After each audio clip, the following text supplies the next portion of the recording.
I don't know. I mean, like, it's one of those things where I think there is this kind of hope that we could figure it out, and then once we figure it out, then we'll be okay. You know, it's the whole concept of like, well, when I make it, or it's that whole game that we play where it's like, I'm gonna get to this point where it just makes sense, and then I have it, you know. Yeah. And it's like, what if you never get to the point where you have it? What if you never get to the point where you feel like you made it? You know, what if that doesn't exist?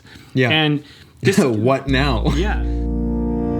This is Way of the Artist with Brandon Colby Cook and Evan Schulte, Identifying your blocks and demystifying your struggles so that you can claim your own path.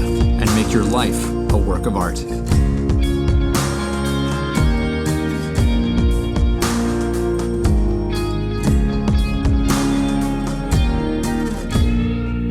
Oh man, what's wrong with a little mystery? This one just kind of came flying out there, man. It did. It sure did. You know, I was ranting at you At me. about something that kind of grabbed me, and I felt really passionate about, and I was like, hey, let's talk about that, because I think that's a fantastic thing to talk about. So, what's wrong with a little mystery? Right? Right. Obviously, this is going to be relevant to one of our laws, like the law of unknown. Yeah. For sure. Mm-hmm. But I think for me at least, my kind of angle on this thing is, I mean, it's presented in the question itself, but I want to confront this problem that we have in our society with mysteries and with unknowns. Mm-hmm.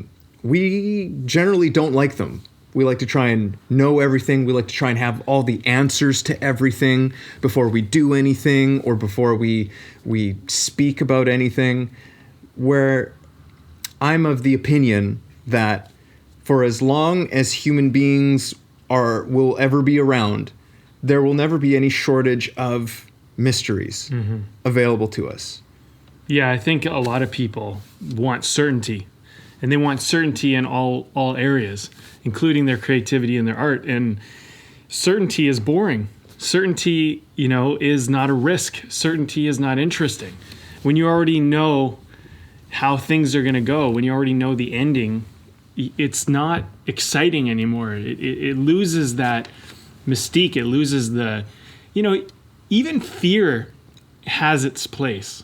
And when you neglect any feeling, when you neglect any sense of bodiness, any sense of humanness, you lose something. Yeah. And excitement and fear, by the way, have the same physiological responses. Mm-hmm.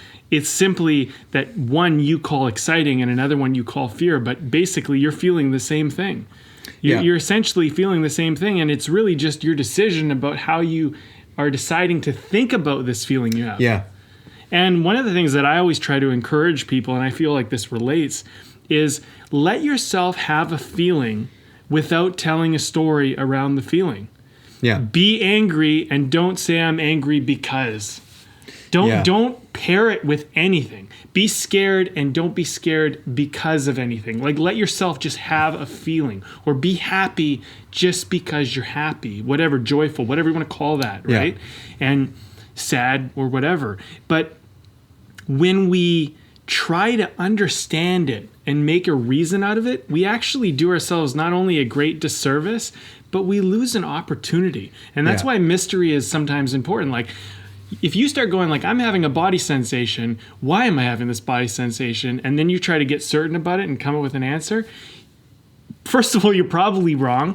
Yeah. And second of all, now that you focused on that and said that it's this, you negated the idea that it could be any other thing over here, because you're probably going to fall back into your pattern. Yeah. And I mean, I've been guilty of this for sure. And as are most people, we all have, yeah. Which is like, it's like you can rationalize things like about, it's like, oh, I feel this way because this and such happened, whatever. It's like, well, not to say that there isn't maybe some element of truth to it, but normally it doesn't completely encapsulate, it doesn't completely capture the full truth of it. You know, like usually the truth is far deeper and more far reaching than just like this one singular event. You know, sometimes it's an event that sort of is the straw that breaks the camel's back, that draws attention to it. But it's like actually like, yeah, it's like you're saying, kind of a long pattern of things or a long history of things that have been going, that just, it was this one point that brought it to the surface. Yeah. But when you say, oh, it was this thing, or you just try and label it as one thing, for one, it's like, you can spend so much time just hashing and rehashing these things over and over and over again. And that's not healthy either. That's you actually haven't moved through it. You know, in many ways, I think our rationalizations are ways of us avoiding how we feel. You know, it's like, it's allowing us to feel it a little bit, but then I've got to rationalize it. 100%. That's such a good point you knocked on, because yeah, like if we live in a culture that does not facilitate or encourage feeling, of course, we're going to have all the ways in which we can rationalize around feeling. I mean, that's what our culture is built on. I'm angry because, I'm sad because, blah, blah, blah. You know, consider this. You're predispositioned, pre-programmed to think about your feelings in a certain way. Yeah. You are predispositioned to respond to a feeling a certain way. You're predispositioned to feel a certain way based on a current event. So, for example, take one that really gets people. Infidelity, right? Cheating, this type of thing. Gets people worked right up, you know? Traffic, that's another big one, right? Oh, yeah. But these things get people worked up. But you are predispositioned, and they have done so many studies in psychology that basically if you watch a child doesn't know how to respond to events until they have someone to model. So you're like, there's this book I'm reading right now, and they talk about there's real and then there's your role, and they're not the same. Your role is what you have modeled. It's what you go, this person cuts me off in traffic, my dad got angry, so I get angry. And you don't even think about it that your dad got angry or your mom got angry or someone got angry. You just go, that's the appropriate response. You honk in some cultures. In other cultures, you silently yell in your car. But whatever, your response was probably modeled. And if you stopped and you disconnected from that pre-programming, you might realize that it actually isn't that big of a deal anymore. But because you have a predispositioned thing, you start to go, well, I do this because of that, blah, blah. You get caught in the known. Yeah. And I mean, like, and I never like to just say like, like rationalism is dumb. Because obviously it's not rational. Like our ability to be logical and rationalize is an extremely useful tool, and is something that we don't want to lose. But I think it's one of those situations of like the pendulum has swung so far in the opposite direction that we go into rationalizing things first, and it's taken us away from that feeling place. And I think I want to try and bring this all back in, because I'm like, how did we get here to like this emotions and feelings? And I think it's because like sometimes our feelings are a bit more of a mysterious thing. You know, they seem to be a side of ourselves that to an extent refuse to be pinned down. They refuse to be rationalized, like a certain component of it. You know, and I think that it is strange, because I think that for a lot of us, as human beings, we are so deeply filled with emotion, you know, like, and all the time in ways that we don't even recognize sometimes. And I think that within our culture, it's the only way that we sometimes allow ourselves to feel anything is if we rationalize it, right? Because like, I have all this feeling, but we're expected to keep it together. We're expected to maintain a role, like you're saying, maintain a certain image in front of other people, with certain people, whatever it is. And as a result, we stifle everything. So we have to go into like a rationalized perspective. It's like, okay, well, look, here's why it's okay for me to be angry right now, because this happened and this happened and this happened and this happened and this happened. And then you'll give me permission because you hear the story and the rationalization of why it's okay to be angry. Yeah. So now you understand why I'm angry and you'll allow it. Yeah, it's like because you're waiting. I can't just be angry. Yeah, it's like you're waiting for someone to say, "Oh yes, I understand. Please proceed with your anger." Exactly. Yes, it is allowed now. Yes, right. Like there's this gatekeeping of emotion. Yeah. As opposed to just being like, "Fuck, I just feel angry." Yeah. You know, I just feel sad, and just allowing yourself to feel that way without any rationalization behind it, because by embracing that mysterious element of it, you actually let the emotion have a full expression.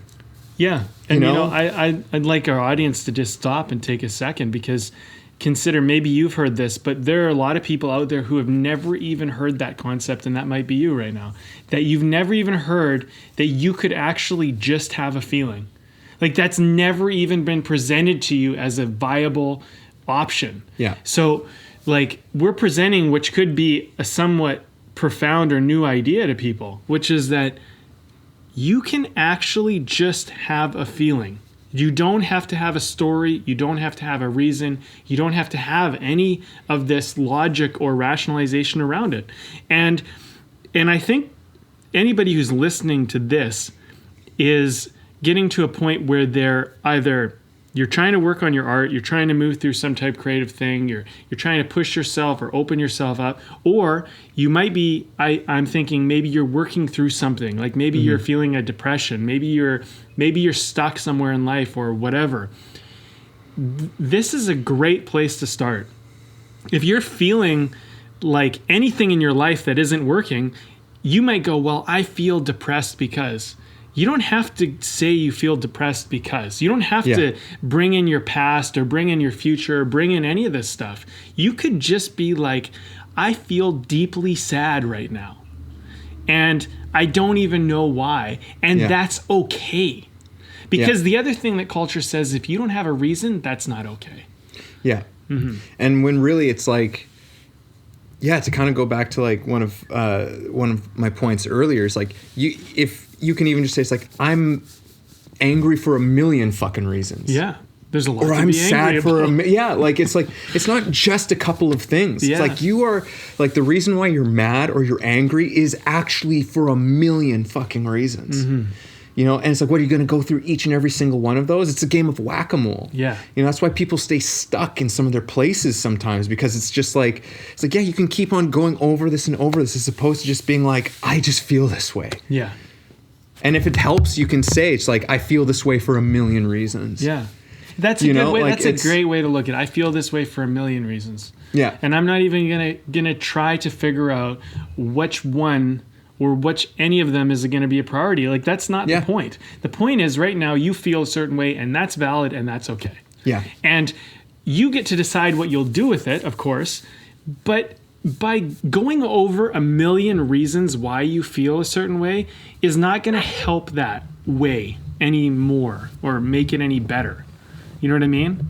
Like, you can identify that something is toxic or wrong or unhealthy in your life and not feel anything about it. So you don't need to get upset to decide that something's not working in your life. Like, you can actually say, you know, I don't really feel one way or the other about this, but I don't really want this and I don't really like this, so I don't want any more to do with it. But you don't need to get upset with it for you to justify making that decision. Nor do you need to make your upsetness and try and go, well, what's wrong in my life? Oh, this is wrong. I'm going to do something about this to change the feeling. Yeah. You know what I mean? Because that's another problem. Because we look for reasons and logic to understand our feeling, we try to fix our feeling. And by trying to go and do this thing, we go, I know, I'll go buy a car, or I'll go buy some food, or I'll go get this thing, and that'll make me feel better. And it's like, every time that you disallow a feeling, you don't solve it, you don't get rid of it. What you do is you push it to the side, and it's going to come back later. Yeah. If you just sit in it and let it be, it will pass, it will be gone, and then you will move on to your next feeling. And Yeah. if you let feelings go like just like a flow, like the ocean, like waves, and you just let the whole thing just happen, you'll find that you just let they happen, then you let them go, and then they happen, and you let them go, and you'll start to feel flow, and you'll start to actually just enjoy the whole process of being. And you'll overall just feel probably a bit more peaceful. Yeah. Too. You know, oddly enough, because it's like if you just like, oh, if I let it all go, I'm going to be out of control. And it's just like, no, you're probably not going to be out of control. You know, in fact, actually, by just letting it flow, you're going to actually discover that you're a more peaceful center in yourself, because you're not bottling shit up anymore, Yeah. right? Like it's just, it's there and it's gone. Yeah. It's there and it's gone. It's there and it's gone. And yeah, you're not bottled up. Right. There's nothing bottled up anymore. And there's just kind of a space to breathe. And I think that's such an important place for anybody to begin from a place of peace. And peace comes from a place of acceptance and a place of detachment, which is that I am whatever I am right now, and I don't need to be anything that I think I need to be other than what I am right now. And that's the detachment and the acceptance kind of paired together. And if you let that happen, great things occur. That's where flow begins. That's where all amazing things really happen. Yeah. I mean, it's interesting because we started this conversation, we were talking about like mystery and what's the problem with that. Well, I mean, like if you're an actor, mystery is your best friend, because like think about even the acting style that you teach, which is Meisner, which is moment to moment acting. Let each moment be true in and of itself. And when you do this type of acting, and I would say anybody, whether you're an actor or not, whether you have ambition to be or not, you should try Meisner just so you can have this experience, because it's incredible. But when you go moment to moment to moment without having some reason or some logic behind why you're feeling a certain way, and things happen, it is the most freeing, most wild ride, like more wild than even a roller coaster. And all you're doing is being in your living body.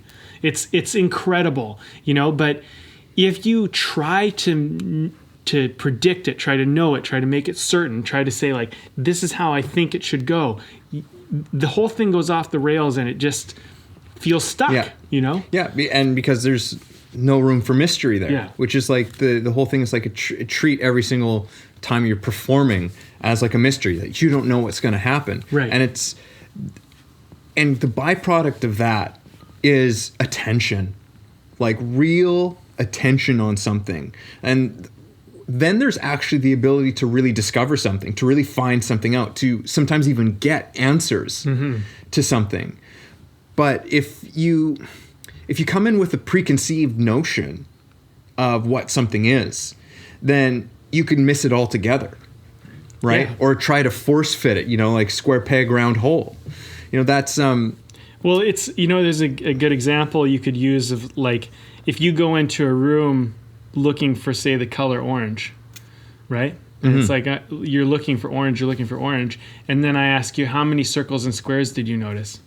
And you're like, oh, right? Because the whole time you were focused on orange and you're trying to find orange everywhere, or whatever the thing is, and all of a sudden you just don't have the openness to be available to this whole other realm. Yeah. And then it's like, well, I noticed this, and it's like, and they do these great tests where they'll do like a show, like it's like a video, and they'll do like a show, and then they'll have things happen. So like the background will change, like someone in a monkey suit will come and dance through it, kind of like weird shit, right? That you should notice. But they'll say, we want you to count how many times they throw the ball back and forth to each other. And what happens is people get so focused on watching the ball get thrown back and forth that they miss that a dancing monkey came in and that they changed the background, and all sorts of funny things happened because they got too minutely focused on the one thing that was important. Yeah. And if you think about your emotion, your story around your emotion becomes your minute focus. So you go, oh, this must be because when I was a kid, blah, blah, blah, blah, blah, you know, and you miss this whole other thing that was this wonderful gift that was coming from your sadness or your anger or your great sense of joy. Yeah. Yeah. I want to I want to change this up here for a quick second, because there was something, like, a lot of times, like, we just sort of like dive into it and discover things and it goes where it, but there's something specific that I wanted to, like, talk about with this whole thing, and part of what the inspiration was in this talk and this topic, and it's very pertinent if you are a creative person, if you are an artist, but I think it's fairly applicable anywhere. But this thing of this problem that we have of not being okay with mysteries in our lives and always trying to have answers to everything. I mean, it really, I think it robs us from a certain kind of richness of life. Because, like you're saying, there's never going to be any time where there's no mysteries. You know, there's always going to be something we don't know, something we don't understand. It doesn't mean that we don't pursue trying to understand things, you know, but usually the more we understand something, it reveals a whole another set of mysteries. Mm-hmm. You know, it's like, okay, we know this about it now. And it takes that continual curiosity of diving into these mysteries. Like, embracing the mystery kind of helps you solve some of them in a weird way. But it's always this continual thing of, you have to have that capacity to always embrace something that you didn't expect or something that you don't know. But what I really want to talk about with this, what is it that I really want to talk about this, Brandon? I'm going through, because basically to recap, some of the reason why I wanted to talk about this was I finished reading this book that was about creativity and how to essentially make yourself more creative. And there was some really interesting things in it, but it was like, the argument was almost like, hey guys, the coin isn't heads, it's tails.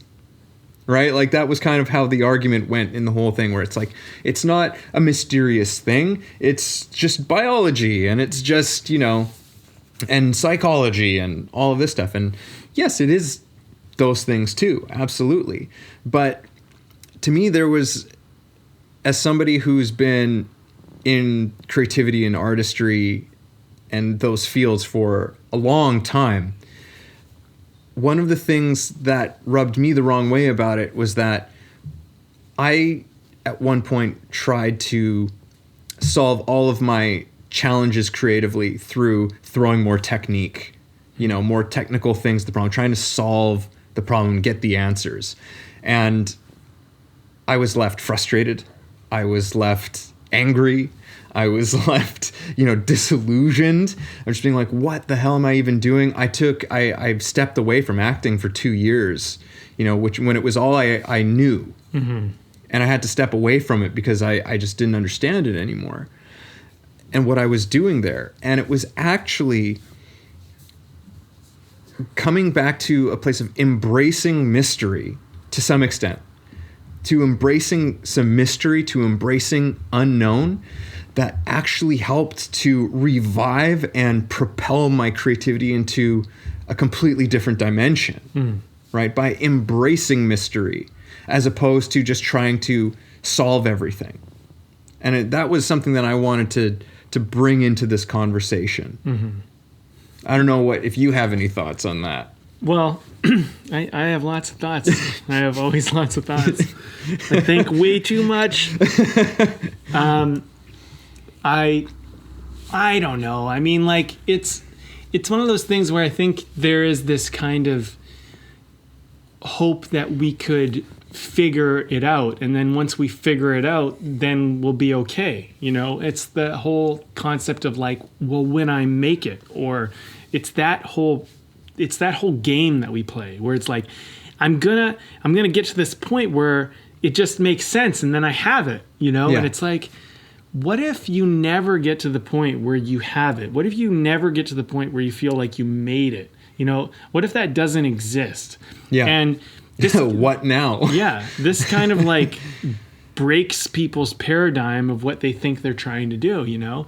And the concept that you could already be there, like the concept that is already you're already there, like before you've gotten there, like is such a difficult thing for people to wrap their mind around, that like people play this game all the time. It's like, well, when I get the raise, or when I get this money, or when I get this house, or when I get this thing, then everything will be good, right? And it's like, no, you'll just be on to the next thing that you'll need to complete, that you'll be chasing that down. And if you keep thinking that somehow getting to this known thing will somehow solve some problem, you're fooling yourself, because you'll basically just be where you are now in a different scenario. Yeah. And again and again and again. And I think what the unknown is kind of like, the unknown's exciting because it basically is like, I'm going to accomplish this goal, and it's not going to get me necessarily like the completion, but I'll be in a new unknown, and that's exciting. Yeah. It's kind of like it's not like you should just be like, oh, I'm just going to not do anything. I don't really think that you should just sit and do nothing. But when you accomplish a goal, getting to the goal, like, well, I wonder what's beyond that hill. I wonder what's beyond that mountainside. Yeah. And then I can see that. And then you're going to find out that there's a whole bunch of other more mountains. And you're going, well, let's see what's on the other side of those mountains. Yeah. And then you're going to find out that there's an ocean to cross. And you go, well, what's on the other side of that ocean? And you're going to cross that ocean, and you're going to find something else, and so forth and so on. And so like the mystery is what keeps you going. Mm-hmm. Is basically what I think. Yeah, like with it, behind, like you solve one mystery, and there's another mystery waiting right behind it. Yeah. You know, there's the another mystery is a waiting. good thing. Yeah, it's a good thing. And in many ways it helps us, I think, to actually figure out where we want to direct ourselves to. Yeah. You know, like where do we want to point ourselves in our lives? What do we want to pursue? Because ultimately, there's no end. It's just like which direction is going to have the mysteries that you're going to want to like continue to like go through. Right. And that's, I mean, I've talked about this guy before, and I was mentioning him before we talked about this, but Simon Sinek, you know, and I can't remember who the original guy was who came up with this sort of thesis or concept, but Simon Sinek's kind of run off with it. But, you know, the idea of the infinite game, you know, which is, I guess in essence, the idea is that you commit your life to something that you will never see an end to. Like, you will never see this finished.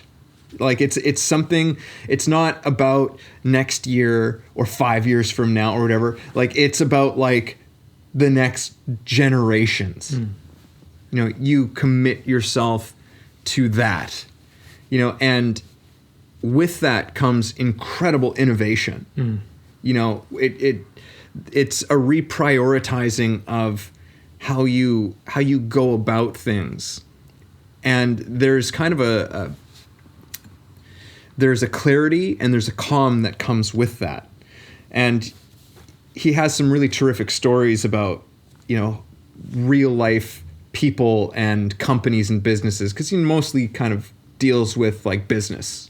You know, that's his niche. He loves to like try and teach like businesses and business leaders on how to think with a sort of infinite mindset, right? Which I'm realizing it is a huge part of it is like learning to embrace mystery. You know, it's not about like, okay, what were our quarterly earnings and did we beat our competition?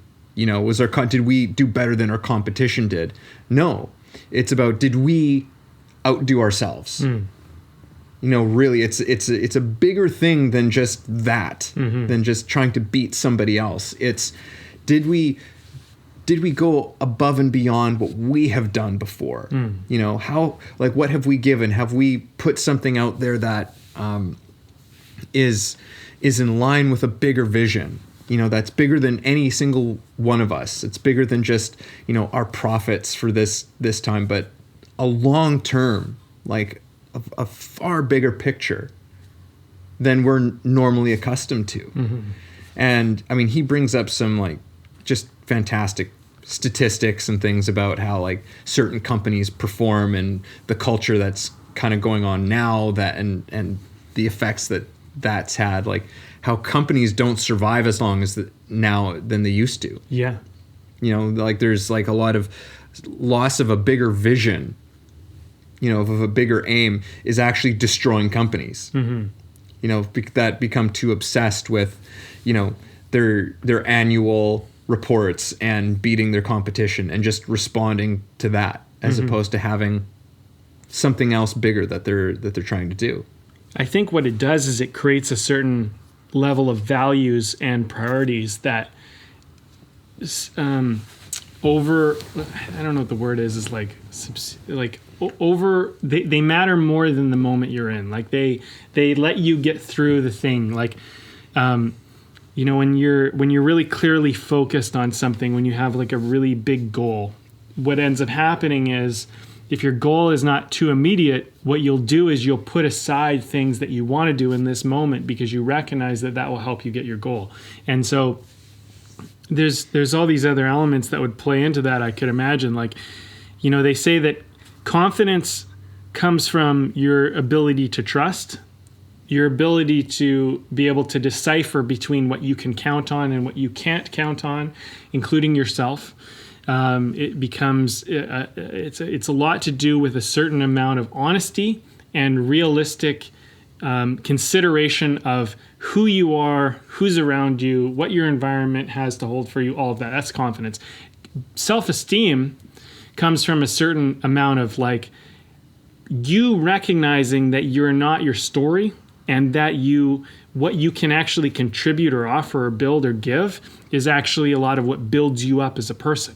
Because when you don't see yourself as contributing, what ends up happening is you don't actually, as Alan Watts would say, you don't get any feedback.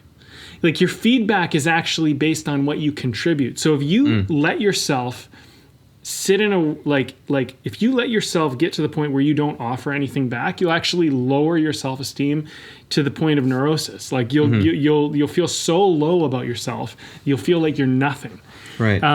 The way to actually feel like you're something is to get feedback from the world, and how you get feedback is by continually doing something. So it could be as simple as watering a plant. It doesn't have to be like you don't have to go help your neighbor necessarily, although I do recommend put yourself up further and further. You don't have to start up the next, Tesla or something like that. Yeah. Right. But your ability to do something and say, hey, I can do that, makes you feel like you are existing.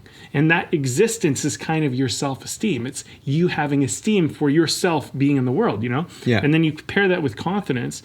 I think that, the unknown is kind of one of those things where it's like, one thing I learned about confidence was that there's a lot of unknowns in the world. So you say, well, okay, but confidence is your trust, right? How do I trust something I don't know and am not certain of? Well, that's where faith comes in. And so faith is kind of where the mystery and the unknown is. It's saying that look, I'm going to start this relationship. I don't know if it's going to work out, but I'm going to wholeheartedly give it a shot.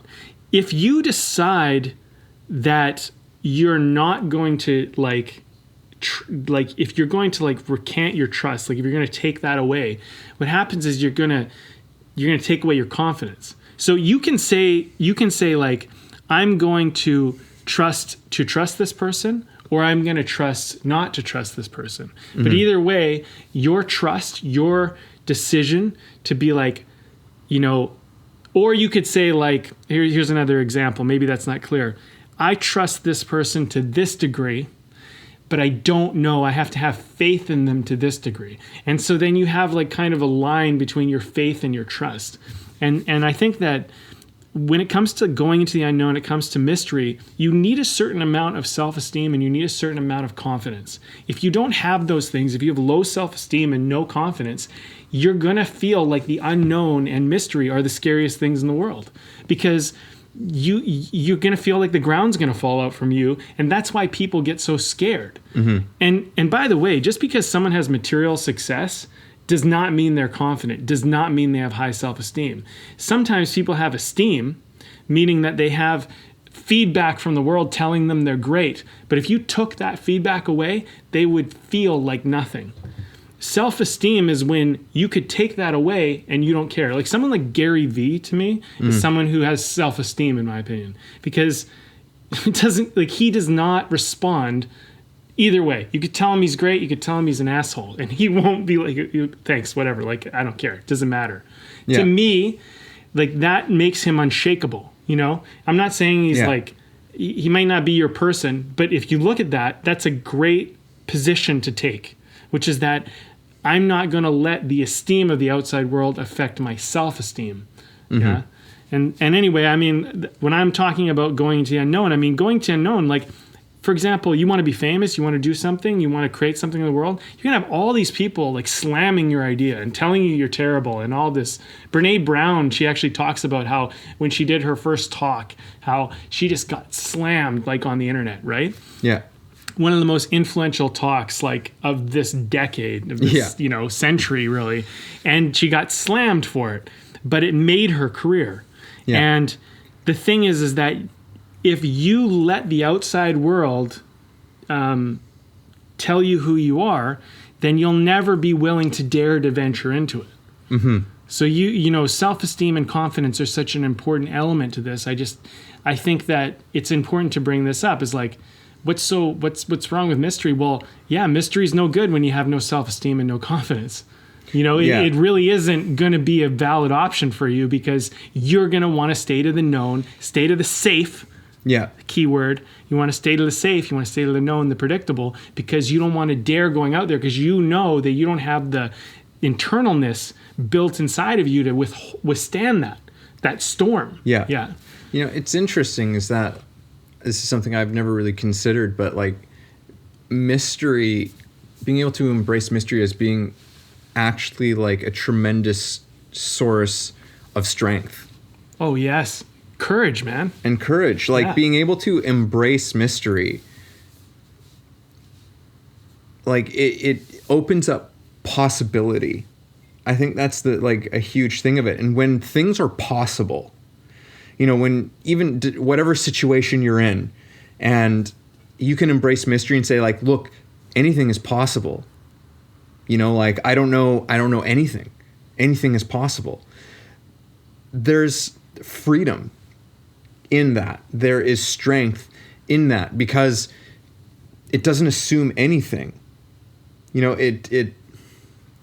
I'm trying to find a way to put this because this is just sort of like something that I'm realizing, but there's tremendous power in embracing mystery.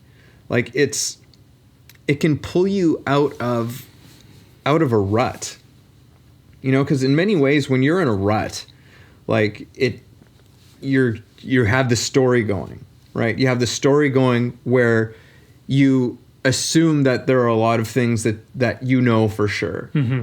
Oftentimes, like I'm also thinking, like trying to think for like myself here, like what am I like when I'm in a rut? And it's like, yeah, I'm assuming that I know how things are and what things are and what's possible. Like I'm telling a story of just like, well, this shit because this is this way and this is this way and this is this way. So what am I supposed to do? Mm-hmm. Right? Whereas opposed to like mystery says, well, I don't really entirely know what this is. I don't entirely know what this is for. I know it is to a certain extent that this seems to be what's going on, but I'm not so attached to it. I'm not so attached to these notions and attached to these ideas. You know, there's room for something else to come in when there's mystery. Mm-hmm. You know, where something you hadn't thought of, where something that you haven't considered can come in. You know, and that's just life. Mm-hmm. That's just reality. I mean, you can put together a team of the greatest minds in their fields, and they'll come up with all kinds of interesting inventions and approaches to doing things. But guess what? They all have surprises. Like there are things that happen. It's like, oh shit, we didn't expect that. Mm-hmm. Okay. And in many ways, it's like we think of science in such definites, but like a good scientist knows how to embrace mystery. It's not just like a woo-woo spiritual concept where it seems more obvious. Mystery is absolutely the territory of an incredible scientist. Yeah. You know, it's like, okay, well, we think this is what might happen. Like we're going to try this out. And it's like, oh shit, that isn't at all what we thought was going to happen. What did happen? Yeah.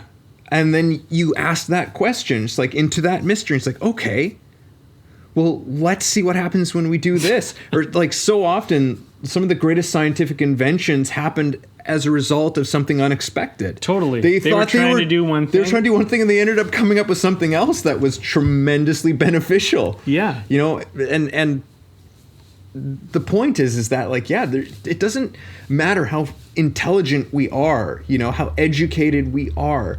There's always unexpected things, for good and for ill. Yeah. And learning, you know, education, I mean, you can be educated in the known. You can be educated, and that's valuable. And it's in certain ways, it's valuable to understand and be aware and be knowledgeable about what we know. You know, to know history and see how our patterns repeat themselves, and to understand science, and you know, to understand philosophy and the Socratic method and things like this, which maybe some people don't even know what that is, you know, as I said that out loud. But these things are valuable because they can create processes that help you stand on the shoulders of giants to move further than they could. But there's a certain point where, like, knowledge and education can only take you so far, and then it becomes on you. Can you discover now with this knowledge you have? If all you ever use knowledge for is to stay within the realm of what people have already learned, you're missing out on a whole other world. There was a guy, I forget his name, but he was quoted for saying something like, "We've already learned everything there is to learn." And he said this like so long ago. And it's just so funny that like in his quote was that we've already learned it all. We've already figured it all out. And it's like, you couldn't be further from the truth. I mean, you're so far away from the truth. But like, there's a certain kind of mentality where we have to laugh at ourselves and say like, man, I've been walking around like we already know everything, and we don't. I know it seems like that, and it might seem like people are way ahead of you, but like, you're a moment away from stumbling upon something entirely new and profound at every moment of your life. But I would suggest that you need to be open to it. Otherwise, you'll never even see that you did it. You'll never even see the importance of it. You'll never even notice it, because if you're so focused on what you think is supposed to happen, like if you go into an experiment and you expect a certain result, you'll look for that result. So when you go into an experiment, you need to be open to it. Could go the way we think, it could go the way we don't think it'll go, or it could go some way that we don't expect. And if you're open to all three of those options, you can have a successful experiment.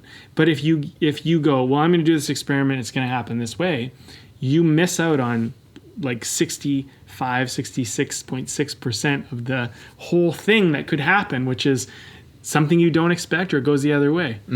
Yeah. I mean, there's so much to say on all of this. I think the point is though that when we're willing to like be, because that's where we started, right? When we're willing to be where we are and just let that be enough and not necessarily need to understand it and not need to make it anything, we can begin to go places that we don't necessarily think or know we can go. Here's a concept maybe people can relate to.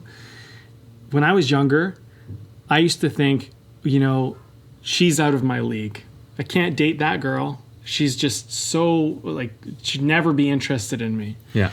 Until I remember, you know, until I found out that the girl that was my dream girl, like, liked me.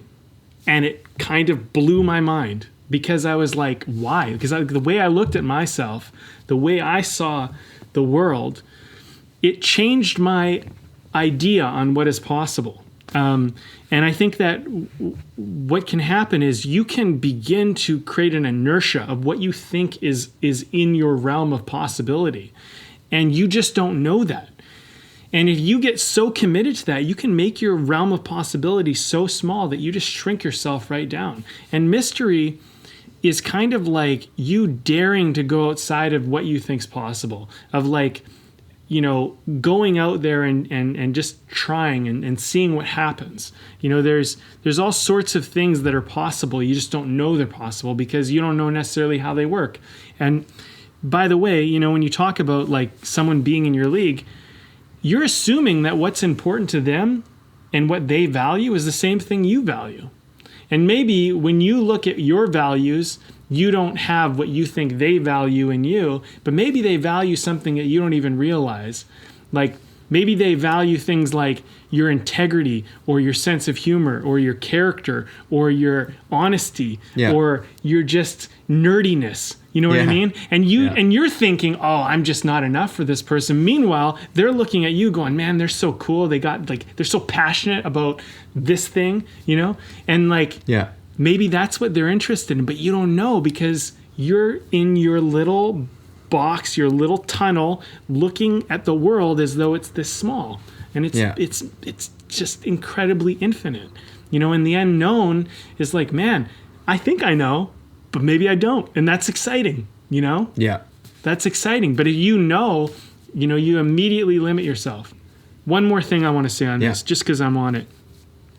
If you believe and you live in certainty, if you believe that only certain things are possible and you live in certainty, the biggest problem is this: you will not dare to ask a question outside of that.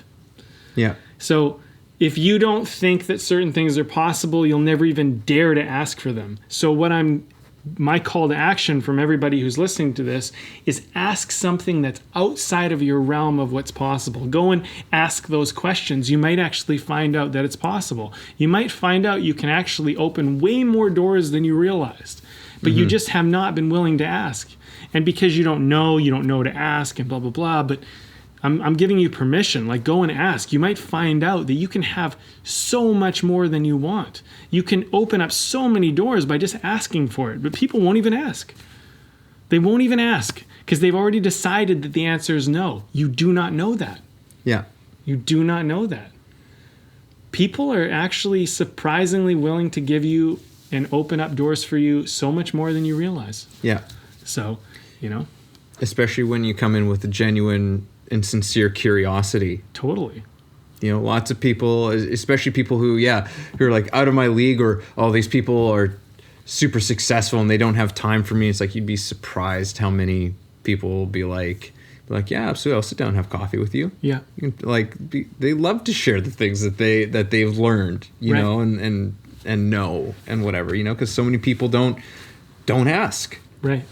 And the other thing is, change your environment. Sometimes you're in an environment that's not a healthy one, that's not a encouraging or accepting one, and you just don't know. Like, if you never move out of your little bubble of where you're at, and you never go outside your social circle, you might not realize there are so many different types of people with so many different types of walks of life and different cultural and societal influences, that the things that matter in your bubble of your group, of your family or your friends, might not be what matters to someone else. And you might find out that you're in this very materialistic, physically driven, goal driven society or group or whatever. And all of a sudden you step into this other group that you judged previously, and you realize that they're not about that. And you might find out, wow, this is way, way better. But because we live in this kind of we live in a tribal nature, right?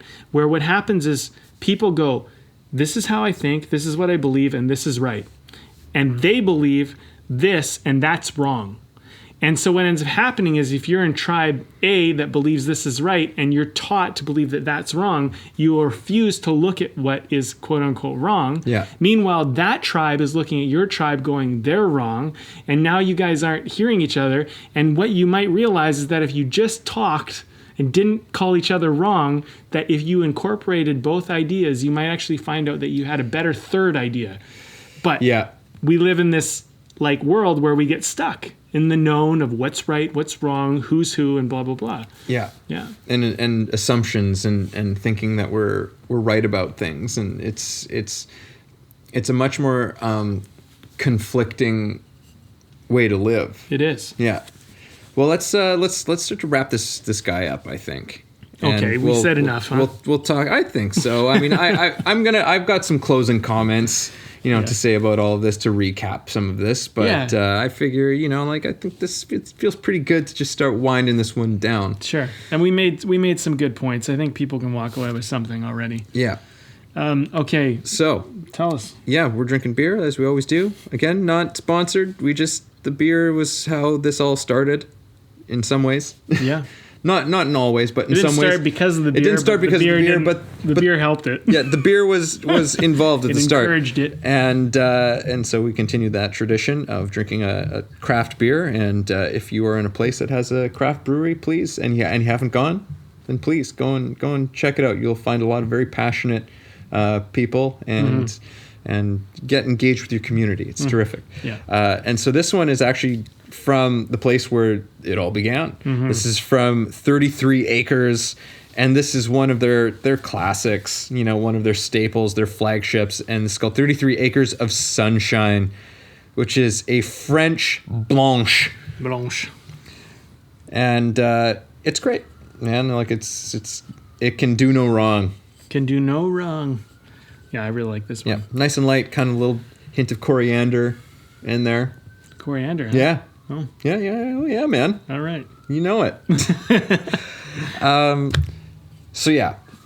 This conversation talking about mystery and what's wrong with mystery. And I think hopefully we've provided somewhat of... It's interesting, the title. I just thought about it because of the last thing I said. What's wrong with a little mystery? And you think about that tribal thing that I mentioned earlier about we're right and they're wrong.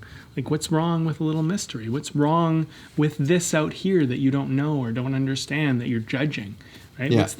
What's wrong with maybe you don't know all the answers? Yeah. What's wrong? And I think creativity comes from taking two things, bringing them together, and coming up with something new altogether. Yeah. A lot of creativity is the synthesis and combination and collaboration and connection of multiple ideas coming together in a new way to make something new. And because we're all such unique beings and we come from such different diverse backgrounds and lifestyles and families and friends and experiences, we all have different cool, unique combinations to bring together. But we have to be open to be able to try those things out and experiment and see what they bring us. Yeah. Without predetermining what they're supposed to look like or what they're supposed to be. Yeah. I like it. Yeah. I like it. I think that, being open to mystery opens the way for curiosity. And curiosity opens the way for creativity. And I mean, that's kind of a pretty magic formula right there. So, I mean, I think, ultimately I want to say is that there's being open to mystery has all kinds of power behind it. We think that we need to fear mystery, but it's actually by resisting mystery that we actually, I think, create fear in ourselves. And we can find playfulness within mystery, and there's enrichment in it that's beyond just, the assumptions of I know the answers or I just don't want to look at it. I just don't want to go there. It's just find mystery, welcome it. And then find the curiosity, look into it, explore it, see what's there, and see what comes out of it. And the thing is that when you're open to it, in many ways, I've heard this phrase, I can't remember who it was, but they said it was essentially, don't be discouraged by all that's unanswered in your heart. It's live the questions themselves. And one day you'll maybe find yourself at the answer, and the answer you can find in the face of a stranger. You could find it in just some random, seemingly mundane moment, when boom, it's like, oh, I know what that's about now. I have something, there's something there that I didn't know before, and it just leads the way to the next great mystery.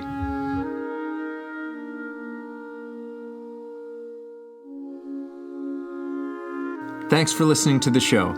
If you got something out of this, if you feel it improved your life or your journey in any way, please take a moment to subscribe, leave a review, or share the episode.